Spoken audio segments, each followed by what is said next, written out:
মোটা তাজা গরু নির্বাচন পার্ট 2 আজকে যে আলোচনাটি আপনাদের মাঝে নিয়ে আসতেছি। তো যারা এরকম পরিকল্পনা করছেন ২ মাস, ২.৫ মাস, ৩ মাস এরকম টাইম নিয়ে এসে আপনারা গরু লালন পালন করে এই গরুগুলা বাজারে বিক্রি করে দিবেন।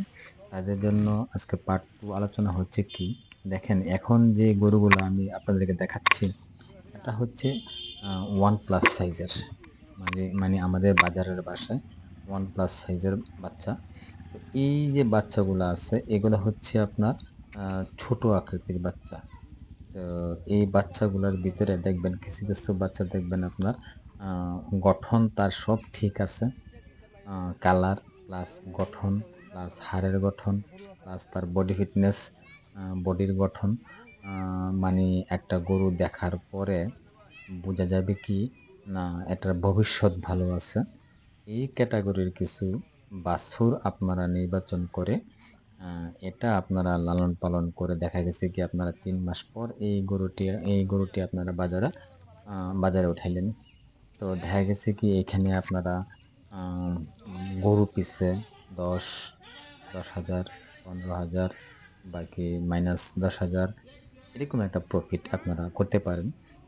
এই ক্যাটেগরির গরুগুলা এখন বাচ্চাগুলা আমি আপনাদের দেখাচ্ছি। এই বাচ্চাগুলা কিন্তু কোরবানিতে বিক্রি করার মতো না। কিন্তু এদের ভবিষ্যৎ ভালো আছে।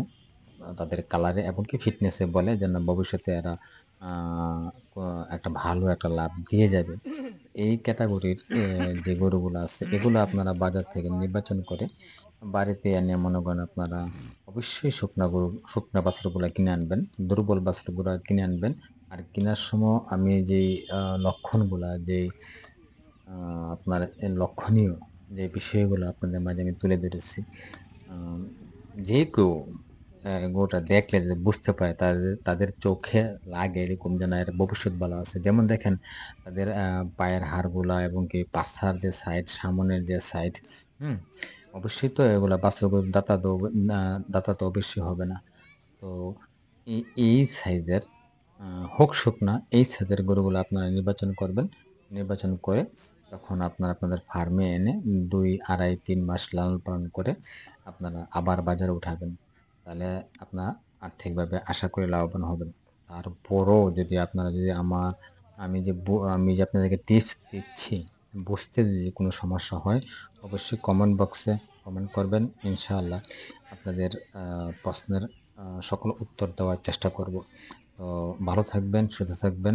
পরবর্তী আলোচনা নিয়ে খুব আপনাদের মাঝে আসতেছি। পার্ট 3 এরকমভাবে আপনারা মোটা